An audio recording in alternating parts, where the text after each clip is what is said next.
देता है, अर्थात दुष्टों पर परमेश्वर अपनी कृपा नहीं करता। इसका इस रूप में अर्थ समझना है कि परमेश्वर दुष्टों पर कृपा नहीं करता, उसको छोड़ देता है। और जिसको परमेश्वर छोड़ दे तो दुख तो भोगना ही भोगना है, और अन्य को छुड़ाने हारा है। अन्य को कौन? और जो धार्मिक लोग हैं, दुष्ट नहीं हैं, उनको क्या करता है? दुख से छुड़ाने वाला है। और एक और भी है, इन दुष्टों से भी अन्यों को क्या करता है? छुड़ा देता है, इन दुष्टों को दंड दे करके, दुख रूपी दंड दे करके वो उसके अन्यों को इससे छुड़ा देता है। इससे परमेश्वर का नाम क्या है? राहु है। परमेश्वर को ही राहु कहते हैं, और कोई राहु को मत मानना। अब है केतु। कित निवासे रोगापनयने चा, इस धातु से केतु शब्द सिद्ध होता है। कहते हैं यह केतयति चिकित्सति वासा केतुरीश्वरः, जो सब जगत का निवास स्थान, सब रोगों से रहित और मुमुक्षुओं को मुक्ति समय में सब रोगों से छुड़ाता है, इसलिए उस परमात्मा का नाम केतु है। और तो समझ में आ गया होगा, केवल इतना ही कर दें कि मुक्ति के समय में कोई रोग शोक नहीं होता। और वो किसके कारण नहीं होता? परम पिता परमेश्वर के कारण नहीं होता, इसलिए उस परमेश्वर का नाम केतु है। अब आएगा कि यज्ञ देव पूजा संगति करण दानेशु, इस धातु से यज्ञ शब्द सिद्ध होता है। कहते हैं यज्ञों वै विष्णु हो, या ब्राह्मण ग्रंथ का वचन है, यो यजति विद्वद्भिजते वासा यज्ञ, सो जो सब जगत के पदार्थों को संयुक्त करता और सब विद्वानों का पूज्य है, और ब्रह्मा से लेके सब ऋषि मुनियों का पूज्य था, है और होगा। इससे उस परमात्मा का नाम यज्ञ है, क्योंकि वो सर्वत्र व्यापक है। तो परमात्मा को क्या कहते हैं? यज्ञ कहते हैं। देखो कितनी उत्कृष्ट व्याख्या है कि परमात्मा को यज्ञ कहते हैं, और कहते हैं सबका पूज्य था, ब्रह्मा से लेकर के ये जैमिनी मुनि पर्यंत और ऋषि दयानंद पर्यंत सबका वो क्या रहा है? पूज्य रहा है। आप तो देख ही रहे हो कि ऋषि दयानंद का कितना पूज्य है परमात्मा। उनके हर एक एक व्युत्पत्ति में ही झलकता है कि कितना परमात्मा का मान्य करते हैं ऋषि। इससे परमात्मा को यज्ञ कहते हैं। कहते हैं हु दाना दनयो आदाने चैत्य के, इस धातु से होता शब्द सिद्ध हुआ है। यो जुहोति सा होता, जो आहुति देता है उसका नाम होता। ऋषि लिखते हैं जो जीवों को देने योग्य पदार्थों का दाता। परमात्मा क्या करता है? जो हमें प्राप्त करने लायक है उन सबको परमात्मा देता है, इसलिए परमात्मा को होता कहते हैं। और ग्रहण करने योग्यों का ग्राहक है।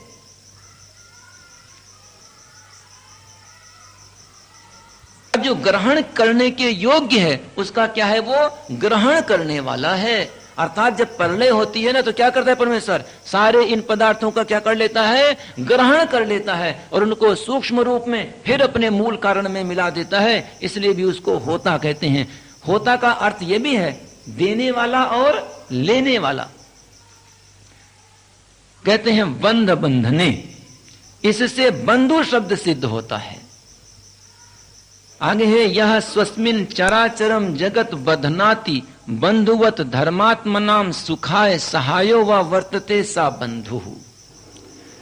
इसका अर्थ है जिसने अपने में सब लोक लोकांतरों को नियमों से बद्ध कर रखे और सहोदर के समान सहायक है, इससे अपनी अपनी परिधिवा नियम का उल्लंघन नहीं कर सकते। जैसे भ्राता भाइयों का सहायकारी होता है, वैसे परमेश्वर भी पृथ्वी आदि लोकों के धारण, रक्षण और सुख देने से बंधु संजक है। अब सबके पास सत्यार्थ प्रकाश तो खुला ही है, अब इसको काफी ध्यान से देखेंगे, क्योंकि ये एक विशिष्ट फिर आ गया।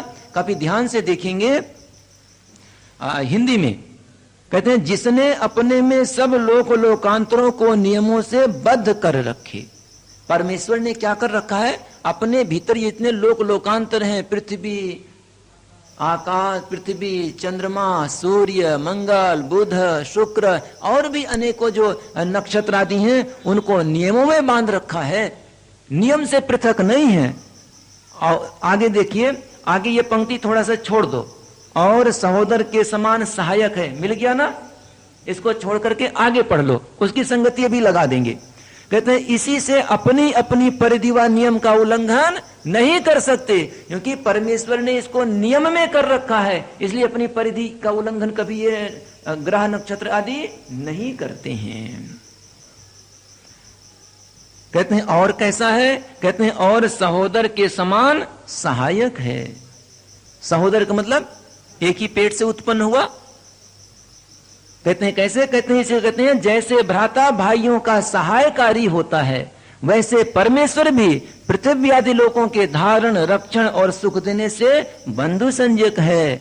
जैसे भाई जो है भाइयों की सहायता करने वाला है, ऐसे परमेश्वर तो क्या है? भाइयों से भी बड़ा श्रेष्ठ है, उसको भी भाई कह सकते हैं। कहते हैं क्यों? कहते हैं परमेश्वर ने पृथ्वी आदि लोग को धारण कर रखा है, रक्षा करता है और सुख देता है, इससे बड़ा भ्राता और कौन होगा? इसलिए परमात्मा को भी क्या कहते हैं? बंधु संजक है, परमात्मा को बंधु कहते हैं। ये जो पंक्ति थी ना वहां ऊपर, और सहोदर के समान सहायक है, वो मैंने बाद में उसका अर्थ किया। वो इसलिए है कि संस्कृत में स्वामी जी ने जो अर्थ लिखा था, यह स्वस्मिन चराचरम जगत बधनाति बंधुवत धर्मात्मनाम सुखाय सहायो वर्तते सा बंधु, वो जो कि ऊपर से थोड़ा सा संबंध था, इसलिए उसका यहां अनुवाद कर दिया। संबंध आगे लगता है इसका। आगे है पारक्षणे, इस धातु से पिता शब्द सिद्ध हुआ है। यह पाति सर्वान सपिता, जो सबका रक्षक, जैसा पिता अपने संतानों पर सदा कृपालु होकर उसकी उन्नति चाहता है, वैसे ही परमेश्वर सब जीवों की उन्नति चाहता है, इससे उसका नाम पिता है। देखो परमेश्वर पिता। और अब ऋषि दयानंद आगे लिखेंगे, लिखते हैं यह पितृणाम पिता सा पितामह, जो पिताओं का भी पिता है, इससे उस परमेश्वर का नाम पितामह है। पितामह को लोक में क्या कहते हैं? दादा। तो परमेश्वर जो है पिता का भी पिता है, पितृणाम पिता सा पितामह, जो पिताओं का भी पिता है, इससे उस परमेश्वर का नाम पितामह है। आगे कहते हैं या पिता महानाम पिता सा प्रपितामह, जो पिता महा का भी पिता है, उसका नाम प्रपितामह है। दादा का भी जो पिता है उसको क्या कहते हैं? परदादा, क्योंकि लौकिक भाषा का भी है वो प्रयोग। फिर आगे कहते हैं, जो ऋषिवर कहते हैं जो पिताओं के पितरों का पिता है, इससे परमेश्वर का नाम प्रपितामह है। देखो, क्योंकि सृष्टि चलती है, परमेश्वर अनादि है, तो जो भी उत्पन्न होंगे हमारे, वो तो कितने 100 साल 200 साल 400 साल 1000 साल, इन्हीं से परंपरा चलेगी, हमारे दादा परदादा चलेगी। तो परमेश्वर तो इनके भी पिता का भी पिता, इनके भी पिता का पिता, वो तो जितने ये चले हैं इन सब का क्या है? परम पिता परमेश्वर पिता है। दो नाम तो उदाहरण के लिए दे दिए गए, पितामह प्रपितामह, इनके भी पिताओं का भी पिताओं का भी पिता है। अब कहते हैं देखो, हाँ माता जी ने बड़े पहले ही बोल दिया कि माता जो मिमीते मानयति सर्वान जीवान सा माता। ऋषि लिखते हैं जैसे पूर्ण कृपायुक्त जननी अपने संतानों का सुख और उन्नति चाहती है। देखो माता को ये लिखा है, जननी को, क्या जननी पूर्ण कृपायुक्त, कृपा करने में कंजूसी नहीं रखती माता। देखो रिसीवर की जो भावना है, कृपा में कहीं कंजूसी नहीं, अगर माता कर भी दे थोड़ा बहुत है, लेकिन रिसीवर की भावना है कि कंजूसी नहीं होनी चाहिए। तो रिसीवर लिखते हैं कि पूर्ण कृपायुक्त जननी अपने संतानों का सुख और उन्नति चाहती है, वैसे परमेश्वर भी सब जीवों की बढ़ती चाहता है, इससे परमेश्वर का नाम माता है। परमेश्वर सब जीवों की बढ़ती चाहता है कि ये भी सुख को प्राप्त करें, इससे उस परमेश्वर का नाम माता है। तभी हम कहते हैं तुमेव माता च पिता तुमेव बंधुश्च सखा। तुम्हें बंधु भी आ गया यहाँ, सखा भी, मित्र भी आ गया। अब है चर गति भक्षणयो हो, आंग पूर्वक इस धातु से आचार्य शब्द सिद्ध होता है। या आचारम ग्राहयति सर्वा विद्या बोधयति सा आचार्य ईश्वरः। जो सत्य आचार्य का ग्रहण कराने हारा और सब विद्याओं की प्राप्ति का हेतु होके सब विद्या प्राप्त कराता है, इससे परमेश्वर का नाम आचार्य है। कहते हैं परमेश्वर जाता है सत्य आचार्य का ग्रहण कराता है। परमपिता परमेश्वर ही वेद में बतलाता है कि ये सत्य आचार्य है, ये असत्य आचार्य है। सत्य आचार्य को करो, सत्य आचार्य को करो। और सब विद्याओं के प्राप्ति का हेतु क्या है? वेद है। तो वेद किसका है? परमपिता परमेश्वर का। इसलिए सब विद्याओं की प्राप्ति का हेतु होके सब विद्या परमपिता परमेश्वर प्राप्त कराता है। इससे परमेश्वर का नाम क्या है? आचार्य है। लोक में भी आचार्य होते हैं कि जो परमात्मा के इन गुणों का अनुसरण करते हैं, उनको ही आचार्य कहते हैं। और परमपिता परमेश्वर आचार्यों का भी आचार्य है। बस आज इतना ही। आज तीसरा दिन है। मैं पूछ लूं कुछ? प्रश्न नहीं पूछूंगा, केवल ये पूछता हूं कि समझ में तो आ रहा है, समझ में आ रहा है अथवा नहीं? इससे परमेश्वर के प्रति श्रद्धा बढ़ रही है कि नहीं? परमेश्वर से इससे प्रीति हो रही है कि नहीं? ऋषि दयानंद के प्रति भी इससे श्रद्धा बढ़ रही है कि नहीं? हाँ, हम यही चाहते हैं कि ऋषिवर दयानंद ने इतनी कृपा की हम पर, ऋषिवर दयानंद के सिद्धांतों के प्रति भी हमारी श्रद्धा हो और परमेश्वर के प्रति भी श्रद्धा हो, जिससे हम ऋषियों के सिद्धांतों को मान करके परमपिता परमेश्वर को प्राप्त करने की दिशा में बढ़ सके। ओम विश्वानि देव सवितर्दुरितानि परासुव यद भद्रं तन्न आसुव। ओम शांति शांति शांति। अर्थ प्रकाश के प्रथम समुल्लास के ईश्वर के नामों की व्याख्या करते हुए हम सब आचार्य शब्द की व्याख्या सुन चुके हैं। आचार्य किसका नाम है? परमपिता परमेश्वर को। आचार्यों का भी, आचार्य लोक में भी कह सकते हैं जो आचार्य को ग्रहण कराता है, लेकिन परमपिता परमेश्वर क्या है? आचार्यों का भी आचार्य है। इसलिए यदि सर्वज्ञ आचार्य का कहीं नाम आए तो उसे क्या समझना? परमपिता परमेश्वर। यदि कहीं अल्पज्ञ आचार्य का नाम आए तो किसको समझना? हम जैसे लोगों को। इसके बाद गृह शब्दे, इस धातु से गुरु शब्द बना है। सबको मिल गया होगा? सभी ने सत्यार्थ प्रकाश तो खोल ही लिया है। यो धर्म्यान शब्दान गृणाति उपदिशति सा गुरुः सा पूर्वेषामपि गुरुः काले नानवच्छेदात्। योग दर्शन, जो सत्य धर्म प्रतिपादक सकल विद्या युक्त वेदों का उपदेश करता, सृष्टि की आदि में अग्नि वायु आदित्य अंगिरा और ब्रह्मादि गुरुओं का भी गुरु, और जिसका नाश कभी नहीं होता, इसलिए उस परमेश्वर का नाम गुरु है। सत्य धर्म प्रतिपादक, सत्य धर्म को बताने वाला, प्रतिपादन करने वाला कौन है? परमपिता परमेश्वर। संपूर्ण विद्या युक्त कौन है? परमपिता परमेश्वर। और वेदों का उपदेश कौन करता है? परमपिता परमेश्वर। सृष्टि के आदि में अग्नि वायु आदित्य और अंगिरा, इन चार ऋषियों को वेद का ज्ञान कौन देता है? परमपिता परमेश्वर। और ब्रह्मादि, इन चार ऋषियों के बाद ब्रह्मा एक हमारे पूर्वज हुए जिन्होंने इनसे वेद पढ़ा। अग्नि से ऋग्वेद, वायु आदित्य अंगिरा आदि से क्रमशः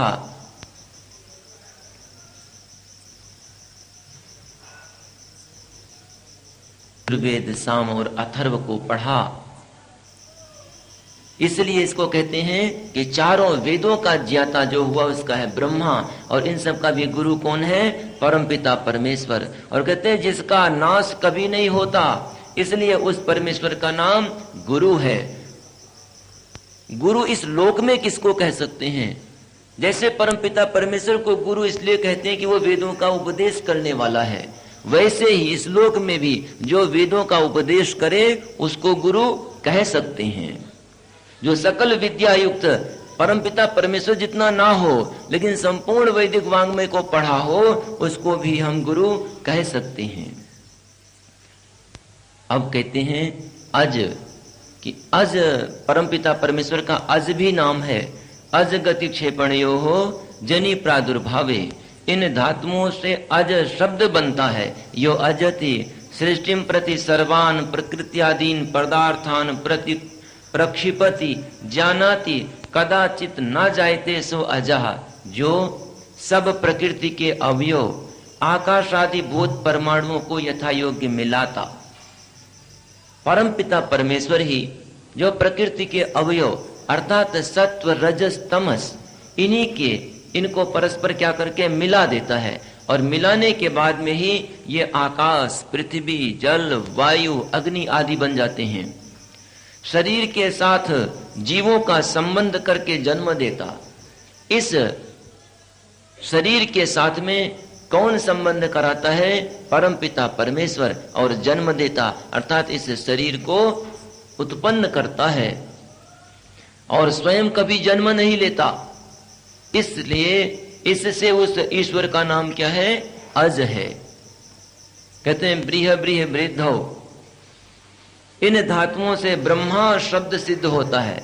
यो अखिलम जगत निर्माणेन वर्हति वर्धयति सा ब्रह्मा, जो संपूर्ण जगत को रच के बढ़ाता है, इसलिए परमेश्वर का नाम ब्रह्म है।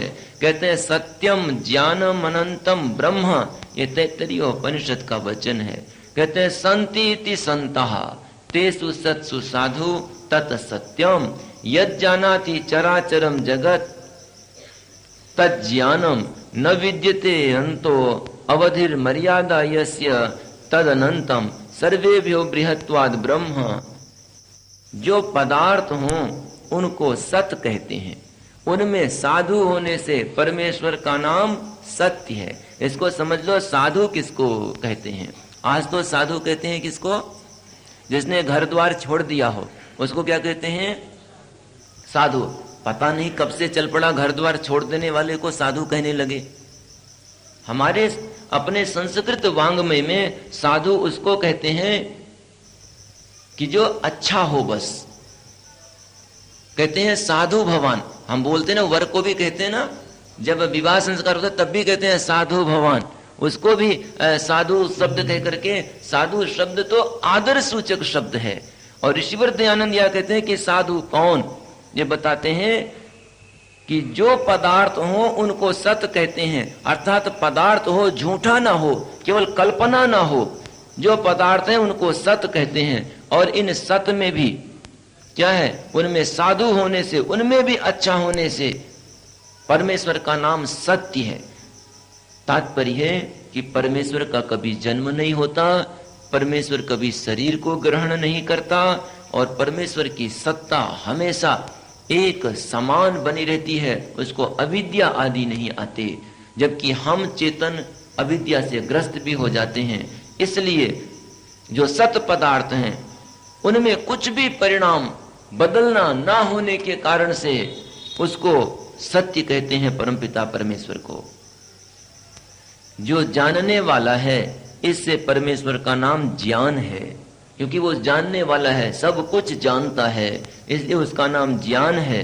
कहते हैं जिसका अंत अवधि मर्यादा अर्थात इतना लंबा चौड़ा छोटा बड़ा है ऐसा परिमाण नहीं है, इसलिए परमेश्वर के नाम सत्य ज्ञान और अनंत हैं। देखो अंत का क्या? अवधि मतलब इतना, मर्यादा यहाँ तक, अर्थात इतना लंबा इतना चौड़ा इतना छोटा इतना बड़ा है, ऐसा कोई भी परिमाण ईश्वर में नहीं है। इसलिए वो ईश्वर क्या कहलाता है? अनंत। हाँ अवश्य समझ में आ गया आप लोगों के। तुरंत यहां बोलते हैं उस ईश्वर का नाम क्या है? अनंत है, जिसका अंत नहीं। अंत का तात्पर्य ये भी समझना कि लंबा चौड़ा होगा तो इसका कोई ना कोई अंत होगा, और जो न लंबा न चौड़ा न छोटा है ही नहीं तो उसका कभी अंत भी नहीं होता। जिसका अंत नहीं, सीमा नहीं, उसको क्या कहते हैं? अनंत कहते हैं। इसलिए परमेश्वर सत है, ज्ञान है और अनंत है। दुदाए दाने आंग पूर्वक इस धातु से आदि शब्द और नई पूर्वक अनादि शब्द सिद्ध होता है। यस्मात् पूर्वम नास्ति परम चा अस्ति सा आदि इति उच्यते। न विद्यते आदि कारणम यस्य सो अनादि ईश्वरः। कहते हैं जिसके पूर्व कुछ ना हो और परे हो उसको क्या कहते हैं? आदि कहते हैं। जिसके पूर्व कुछ ना हो, जैसे क्या है, ये पुस्तक है जो है, अगर हम ऐसा देख लें, ये एक दृष्टिकोण देख लें, यहां पर इसके परे क्या है? कुछ नहीं है। अगर इसके पूर्व जो है कुछ ना हो और परे ये हो तो इसका आदि हो गया। ये आदि में क्या है? ये है। कहते हैं कि अगर पूर्व में तो कुछ ना हो और परे हो, अर्थात जैसे देवदत्त, क्या जन्म लेने से पहले भी देवदत्त था? आत्मा में मत समझना, एक शरीर का जो नाम था वो क्या जन्म लेने से पहले भी देवदत्त था? नहीं था, लेकिन बाद में ये हो गया। इसका मतलब देवदत्त का आदि है, इसको आदि कहते हैं। और जिसका आदि कारण कोई भी नहीं है, इसलिए परमेश्वर का नाम क्या है? अनादि है। अर्थात जिसकी उत्पत्ति कभी भी ना हुई हो उसको क्या कहते हैं? अनादि। अर्थात जिसका आदि हो ही ना उसको कहते हैं अनादि। यह है टुनदि समृद्ध हुआंग पूर्वक इस धातु से आनंद शब्द बनता है। आनंदन्ति सर्वे मुक्ता यस्मिन यदवा यह सर्वान जीवान आनंदयति सा आनंदा। जो आनंद स्वरूप जिसमें सब मुक्त जीव आनंद को प्राप्त होते और सब धर्मात्मा जीवों को आनंद युक्त करता है, इससे ईश्वर का नाम आनंद है। इसमें एक ऋषिवर दयानंद ने निरुक्ति करते हुए कहा है कि परमात्मा आनंद स्वरूप है और उसी में जब जीव मुक्त हो जाता है तब क्या करता है? आनंद को प्राप्त करता है। और परमात्मा किसको आनंद युक्त करता है? अधर्मात्मा को कि धर्मात्मा को? धर्मात्मा को आनंद युक्त परमात्मा नहीं करता। किसको नहीं करता? अधर्मात्मा को। और धर्मात्मा को करता है। ऋषिवर दयानंद के आगे पंक्ति है, और सब धर्मात्मा जीवों को आनंद युक्त करता है, इससे ईश्वर का नाम आनंद है। अस भुवि इस धातु से सत शब्द सिद्ध होता है। यद अस्ति त्रिषु कालेषु न बाध्यते तत् सद ब्रह्म। जो सदा वर्तमान अर्थात भूत भविष्यत वर्तमान कालों में जिसका बाध ना हो उस परमेश्वर को क्या कहते हैं? सत कहते हैं। अब यहाँ एक और समझ लेना है, जो स्वाध्यायशील हैं उनके लिए विशिष्ट है ये कि परमात्मा क्या है? हमेशा वर्तमान है। क्या है? परमात्मा हमेशा, हाँ, ये एक बड़ी उत्कृष्ट बात है। और हमारे लिए क्या है? हमेशा वर्तमान नहीं है। हमारे लिए तो भूत भी है और भविष्य भी है, हमारे लिए तो तीनों है। लेकिन परमात्मा के लिए क्या है? एक रस, और हमेशा क्या है? उसके लिए वर्तमान ही है। ये बड़ा भारी एक उत्कृष्ट सिद्धांत है, उच्च कोटि का सिद्धांत है कि जो सदा वर्तमान, तीनों कालों में उसका बाध नहीं होता, अर्थात उसके लिए हमेशा वर्तमान ही रहता है, इसलिए उस परमेश्वर को हम सत कहते हैं। चिति संज्ञाने इस धातु से चित शब्द सिद्ध होता है। यस चेतति चेतयति संज्ञापयति सर्वान सज्जनान योगिनस तच्चित परम ब्रह्म। जो चेतन स्वरूप सब जीवों को चिताने, चेतन स्वरूप, ये हम जितने जीव हैं हम क्या हैं? चेतन स्वरूप हैं। और सब जीवों को क्या करने? चिताने। चिताने का अर्थ है ज्ञान कराने। जिनको थोड़ा सा कठिनाई हो वहां लिख सकते हैं, चिताने का अर्थ ज्ञान करानी है। और सत्यासत्य का जनाने हारा है। सत्य और असत्य को जनाने वाला कौन है? परमपिता परमेश्वर है। इसलिए उस परमात्मा का नाम चित्त है। तो इन तीनों शब्दों के विशेषण होने से परमेश्वर को सच्चिदानंद स्वरूप कहते हैं। सत ऊपर आ गया, चित यहाँ कह दिया और आनंद भी कह चुके हैं, इसलिए परमेश्वर को सच्चिदानंद स्वरूप कहते हैं। यो नित्य ध्रुवो अचलो विनाशी सा नित्यः, जो निश्चल अविनाशी है, सह नित्य शब्दवाच्य ईश्वर है।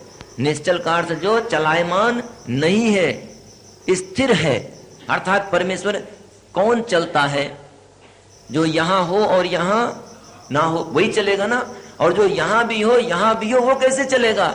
इसलिए परमेश्वर सर्वव्यापक है, इसलिए परमेश्वर को क्या कहते हैं? निश्चल और अविनाशी है ही है, सो नित्य शब्दवाच्य ईश्वर है।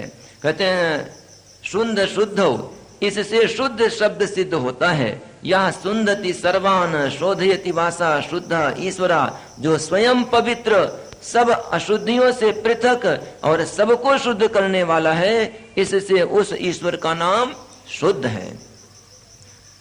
कहते हैं बुद्ध अवगमने, इस धातु से कता प्रत्यय होने से बुद्ध शब्द सिद्ध होता है। यो बुद्धवान सदैव ज्ञाता अस्ति सा बुद्धो जगदीश्वरा, जो सदा सबको जानने हारा है और इससे ईश्वर का नाम बुद्ध है। अर्थात ईश्वर ऐसा नहीं है कभी हमें नहीं जानता, बल्कि हमेशा ईश्वर हमें जानता है, जो सदा सबको जड़ या चेतन सबको जानने वाला है, इससे उस ईश्वर को बुद्ध कहते हैं। मुचली मोचने, इस धातु से मुक्त शब्द सिद्ध होता है। यो मुंचति मोचयति वा मुमुक्षून सा मुक्तो जगदीश्वरः, जो सर्वदा अशुद्धियों से अलग और सब मुमुक्षुओं को क्लेश से छुड़ा देता है, इसलिए परमात्मा का नाम मुक्त है। अतएव नित्य शुद्ध बुद्ध मुक्त स्वभावो जगदीश्वरः। वहां पे कहने के बाद में अब ऋषिवर कहते हैं कि इसी कारण से परमेश्वर का स्वभाव क्या है? नित्य शुद्ध बुद्ध और मुक्त है। कैसा है परमेश्वर? नित्य शुद्ध, नित्य है, शुद्ध है, बुद्ध है, और इसको आर्यगणों ऐसा भी जोड़ सकते हो, परमेश्वर नित्य शुद्ध है, नित्य बुद्ध है, नित्य मुक्त है। अर्थात ऐसा नहीं कि परमेश्वर कभी अशुद्ध हो जाता हो, इसलिए नित्य शुद्ध भी कह सकते हो। ऐसा नहीं परमेश्वर कभी अज्ञानी है, बल्कि परमेश्वर नित्य बुद्ध है। परमेश्वर ऐसा नहीं कभी मुक्ति और कभी अमुक्ति, बल्कि परमेश्वर नित्य मुक्त है। नित्य तो है ही, नित्य शुद्ध, नित्य बुद्ध, नित्य मुक्त, और परमेश्वर नित्य है। और इस प्रकार से भी कह सकते हो कि परमेश्वर नित्य है, शुद्ध है, बुद्ध है और मुक्त है। यही तात्पर्य है ऋषि का। मुक्त दुख से युक्त नहीं होता, कभी अविद्या से फंसता नहीं। मुक्त उसको कहते हैं, मुक्त कहते हैं छूटना। किससे छूटना? दुख से छूटना, अविद्या से छूटना। तो परमेश्वर को ना तो दुख है ना तो अविद्या है, इसलिए वो हमेशा हमेशा मुक्त है। कहते हैं निर और आंग पूर्वक इस धातु से निराकार शब्द सिद्ध होता है। अब जो संस्कृत थोड़ा जानते हैं वे ध्यान से व्युत्पत्ति देखेंगे। निर्गतः आकारात् सा निराकारः। आकार, इसका अर्थ ऐसा करना जो संस्कृत में है कि आकार से जो निर्गत है, हमेशा से निकला हुआ है, अर्थात कभी आकार में आता ही नहीं है, इसलिए उसको कहते हैं निराकारा। नहीं तो सामान्य संस्कृत में ऐसा बनता है ना आकारा निराकारा, पहले आकार रहा हो अब आकार छूट गया। लेकिन रिसीवर की बुद्धिमत्ता तो देखो, रिसीवर ने बना दिया जो आकार से हमेशा ही निकला हुआ है, कभी भी आकार में नहीं फंसता, इसलिए उसको निराकार कहते हैं। इसका हिंदी में आर्य भाषा में अर्थ करते हैं कि जिसका आकार कोई भी नहीं और ना कभी शरीर धारण करता है, इसलिए परमेश्वर का नाम निराकार है। अब एक शब्द ऐसा आता है जिसको देश के कुछ लोग जो गोरखनाथ संप्रदाय के हैं बड़ा भारी कहते हैं। क्या कहते हैं? निरंजन। उसके पहले क्या जोड़ते हैं? अलख निरंजन। जो उत्तर प्रदेश के इन क्षेत्रों से आए हैं वो अच्छे परिचित होंगे। अब देखते हैं यहाँ कि निरंजन का अर्थ क्या है। और ये राधा स्वामी वाले निरंजन एक वो भी देते हैं अपने नाम दान में, एक वो भी है। लेकिन देखो निरंजन किसको कहेंगे इसलिए काफी ध्यान से सुनना है। अंजो व्यक्ति मलक्षण कांति गतिषु, इस धातु से अंजन शब्द और निर उपसर्ग के योग से निरंजन शब्द सिद्ध होता है। अंजनम व्यक्ति ही व्यक्तिर्मलक्षणम कुकाम इंद्रिय ही प्राप्तिश्चेत्यस्माद् यो निर्गतः पृथक भूतः सा निरंजनः। कहते हैं जो व्यक्ति अर्थात आकृति, मलेच्छाचार, दुष्ट कामना और चक्षुरादि इंद्रियों के विषयों के पथ से पृथक है, इससे ईश्वर का नाम निरंजन है। परमेश्वर की आकृति नहीं होती, मैं व्याख्या कर देता हूं, परमेश्वर की आकृति नहीं होती। और परमेश्वर मलेच्छाचार, मलेच्छाचार कहते हैं जो शिष्टाचार नहीं करते, आर्याचार नहीं करते, उनका क्या है, मलेच्छाचार करते हैं। और परमेश्वर कभी मलेच्छाचार नहीं। दुष्ट कामना मतलब सर्वथा पृथक है इससे उसका अंश मात्र में भी किंचित भी जुड़ाव नहीं। और दुष्ट कामना, परमेश्वर हमेशा कैसी कामना रखता है, सबके हित की कामना रखता है। हम मनुष्य लोग हित की भी कामना करते हैं और अहित की भी कामना करते हैं, लेकिन परमेश्वर कभी नहीं। चक्षुरादि इंद्रियों के विषयों के पथ से पृथक है। हम मनुष्य लोग अपनी आंखों से एक दूसरे